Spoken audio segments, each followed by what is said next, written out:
Bookcase and Coffee presents Buzzing About Romance, a quick shot of romance. On this episode of A Quick Shot of Romance, I am joined by Lady Sadie, one of our Duchesses of Historical, and we are reviewing Deeper Than the Ocean by Julie Ann Walker. This is book 4 in her Deep 6 series. This series doesn't read super well as a standalone. It is definitely better to read the first 3 books in this series because there's a decent amount of the other, the couples in the book before and the book after. So, welcome to the podcast today, Sadie. Hey, I don't think I've ever gotten to host with you. You haven't. This is new. First time. I'll be gentle. So the synopsis from Goodreads says, New York Times and USA Today best-selling author Julie Ann Walker delivers perfect pulse-pounding romantic suspense. The former Navy SEALs of Deep 6 Salvage thought they could retire to the sea and hunt for treasures of the deep, but when trouble comes to visit, they'll be hell to pay. Ray, Wolf, Roanhorse, took one look at Chrissy and knew she was the woman of his dreams. There's a hitch, however. He screwed things up with her. Big time. Now all she wants to be is friends. He'll have to be his most charismatic and charming self if he has any hope of changing her mind and winning her heart. Christina Sarek knows all about sexy, brooding men like Wolf. She grew up watching her mother fall for and be broken by plenty of them. If she had her way, she'd avoid Wolf altogether. But they're partners in the hunt for the Santa Cristina's legendary treasure. Avoidance is impossible, and the longer she's near him, the more he chips away at the walls she's erected against him. The danger to Chrissy doesn't only come from her burgeoning feelings, however. There are mysterious players who would see her silenced for good. And Wolf, with his wicked grin and spec ops training, is all that stands between her and a date with the death in the deep. Okay, so this book was released May 31st, 2021, so it is brand new. The tropes are friends to lovers, second chance, and suspense. The steam level is about a 3. It's pretty mid-level, and it isn't overly sexual or graphic at any point, but there are definitely some steamy, sexy scenes. So, you have a little bit of a hang-up with this book. Oh my God. Guys, I can't get over how bad the cover model is. I don't know who it's supposed to be. It's not the main character. No, because Wolf is a native. Cherokee. Yes, he's Cherokee Nation. Yeah. So he has definite characteristics that you don't see in the cover model at all. I was not expecting him. I was not expecting him to be described the way he was in the book when I saw the cover model. Yeah. I get hung up on things like this. Other people don't necessarily get hung up on things like this, especially because I was reading it on a Kindle. So it's not like I saw the cover that often, right. But it just, I don't know. It really bothered me. I will say that the representation of him as a Cherokee is done without any really problematic areas. Mm-hmm. It's obvious she did her research and had someone of expertise influence her writing. So that, don't worry about that part. It's just the cover model. Right. Well, and I understand it is hard to find cover models that match exactly what you're looking for. And I get that. But he doesn't even have the characteristics of Wolf. He's got this giant tattoo on one shoulder on the cover. And I'm like, that's not even, he has tattoos in the book, but that's not it. Yeah. Well, and his coloring and all that stuff. Yeah. It just. No. Yeah. Oh my gosh. What if he's supposed to be the other guy? Maybe he's supposed to be Romeo. Maybe they used the wrong cover. I don't know. Well, anyways. I mean, anything's possible. Anything's possible. Okay. But anyway. Other than that. So one thing that I really liked about this book is the timeline. You recommended this. And so I was like, all right, I'm going for this. But then I had to read the first 3 books, which of course is my thing. But I hadn't read a suspense book where the timeline follows the way it does. It'll be day to day type thing, but it breaks it down into minutes and hours throughout the day. So the entire story itself takes place over maybe 48 hours. And I enjoyed that because sometimes in books, they move too quickly, but I feel like the way that these are written and the fact that they do kind of carry on throughout the book, series to series or book to book throughout the series, I think the timeline, the quickness of the books, it works. Yeah. Julie Ann Walker is one of the only authors I've seen do it so well with the timeline, because sometimes I'm like, okay, but that didn't seem to work out. But because her POVs of the characters, so like Chrissy and Wolf, we've seen them since book one, and they started having perspectives, like they were telling the story in book 3, and then their book is book 4. So they have a history. So the fact that this one takes place over 48 hours doesn't detract from their relationship in any way. And I really appreciated that, because, and I think that's part of why I buy how fast it happens, because it's not like they just met and now everything's fine. Right, because even book 1, like you first meet these characters in this book, but the heroine and the hero, like they have a history. Like they talk about it a lot. Like they work together for months. Actually, it might have been even like a year or so that they work together. And so nobody is jumping into anything brand new. Like everybody has met them at one point, aside from book 2, which is they met in the previous book. So the book takes place a few months down the road. So it's not like it's brand new, nothing to it. And I typically, when I'm reading a book, I don't like when they jump around multiple characters, unless you know, like going into it that there are going to be a lot of different characters, but everything's wrapped up. Like I typically don't like that. But the way that the series plays out, like you get, because in this book itself, you get a lot of Chrissy and Wolf, but you also get a lot of Romeo and Mia, who is going to be the next couple. But she does it in such a way that it doesn't detract from this central story. I also think it's really, I read her whole sort of MC, sort of suspense series, The Black Knights Inc., which sort of, these characters are sort of introduced in one of those books, but you don't really need to read them to read this series. But in that one, some of the POVs have disappeared for whole books. And then you would see the characters again months down the road. And it was totally wild. And I had never seen that done. And so I was expecting it when I got to this series by her. But what I really appreciate is that like you'll see Mia's perspective on how Chrissy is reacting to Wolf. And I think that's so cool as a narrative technique. And like you said, it doesn't really detract from it. It's not like you're like, oh, I wanted more of that, because you're like, oh, I'm going to get more Mia next.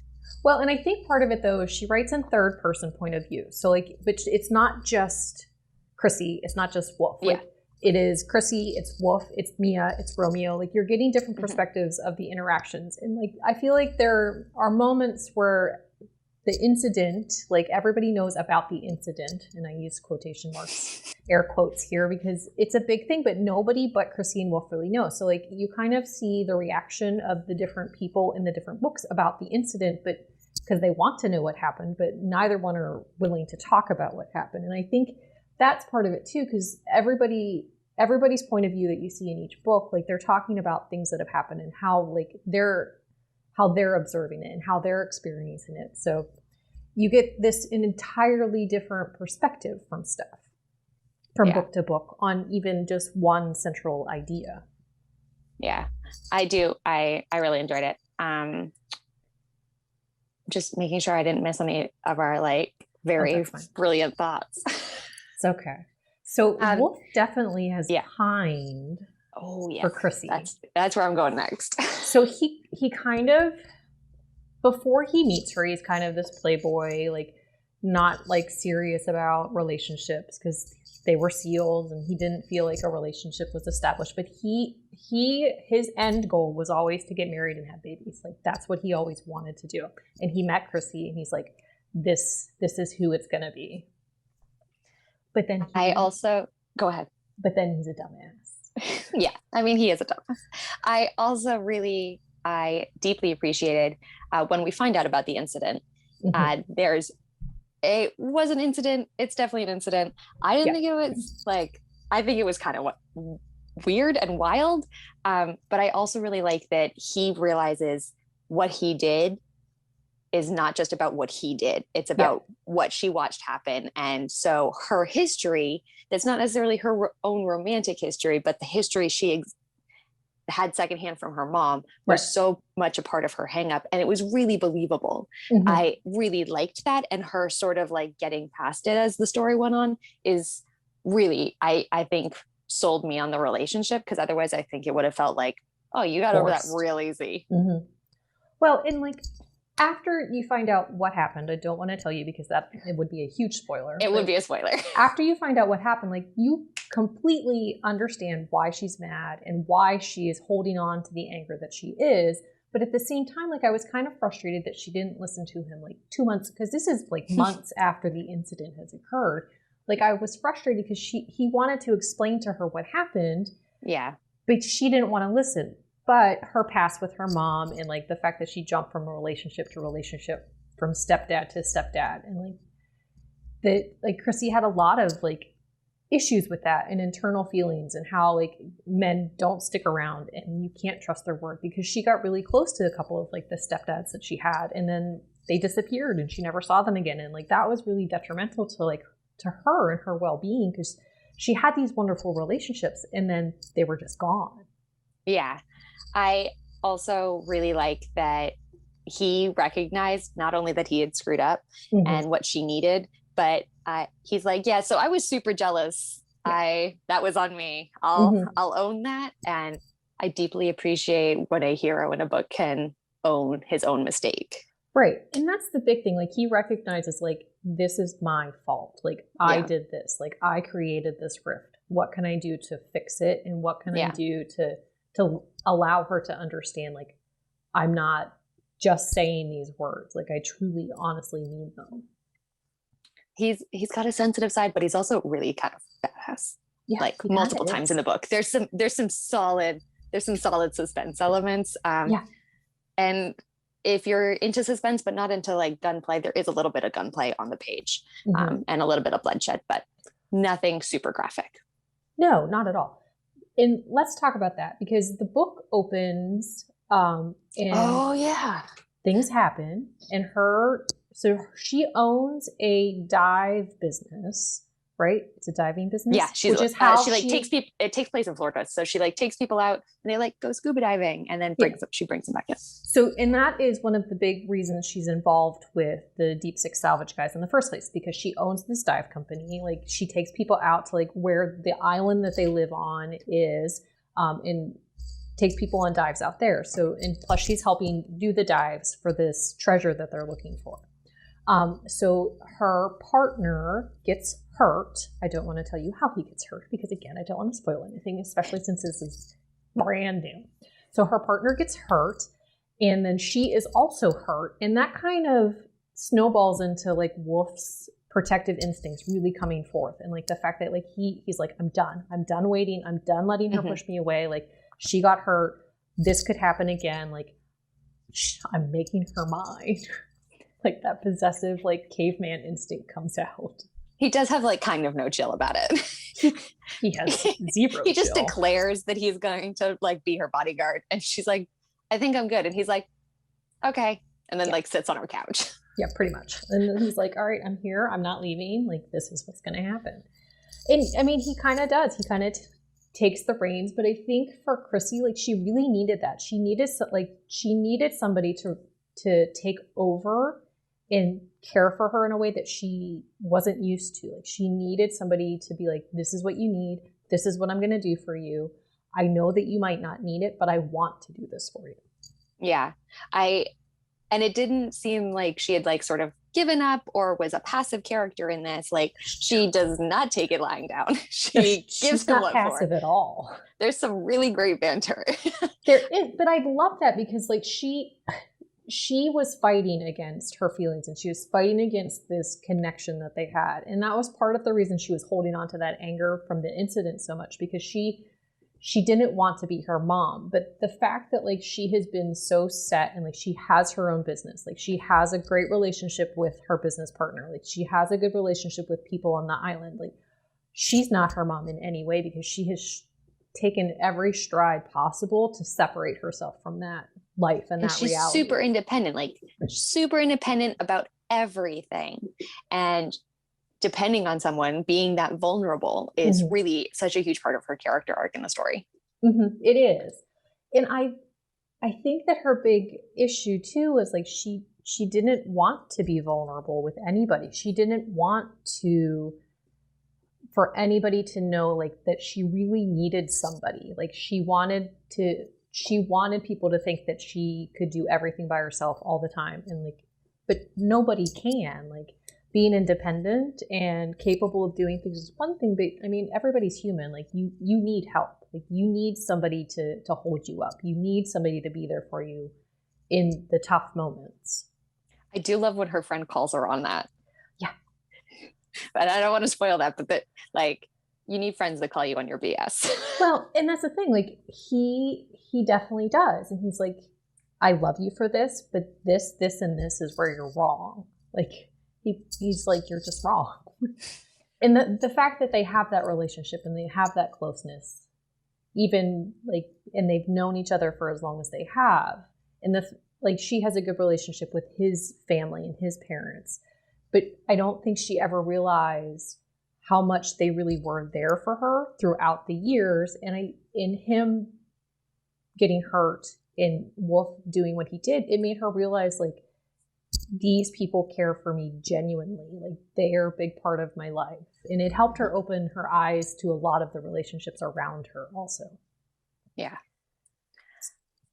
Well, after I made Leah not only read this one, but the 3 books that led up to it, so she was ready for this one, I liked it. I enjoy Julian Walker books. They're fast paced.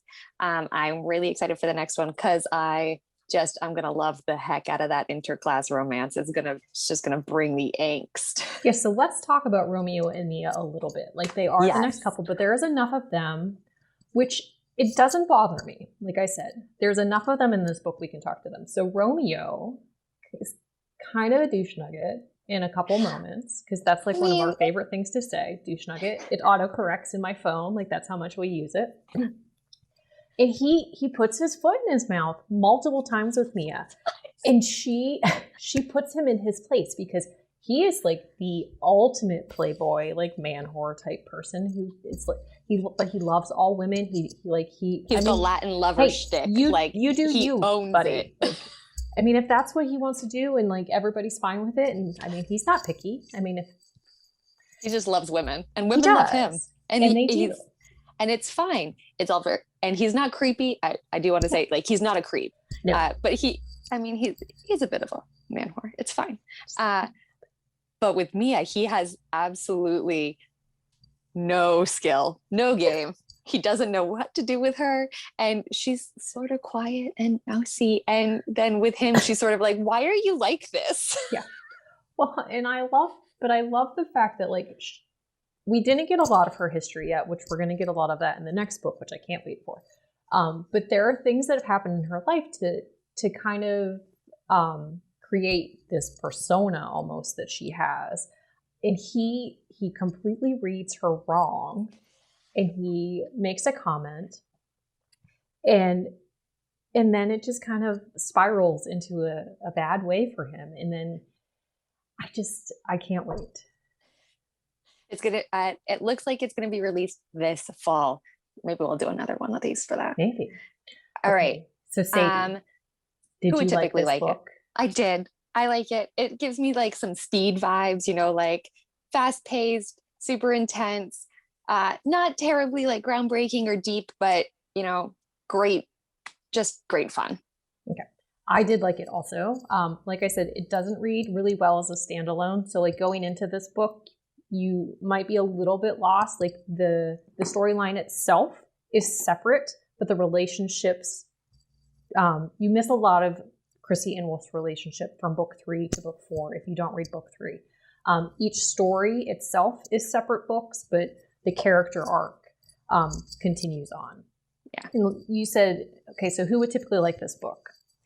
So fans of quick moving, low angst, but high action. Absolutely. And I would definitely recommend it. I would, again, we keep saying this, but don't try and read this as a standalone. It's probably not gonna, it probably wouldn't read very well. No, I agree. I don't think if I had not went into the first 3 books that I think I would have enjoyed the book, but I think I would have felt a little frustrated by the way that the story plays out.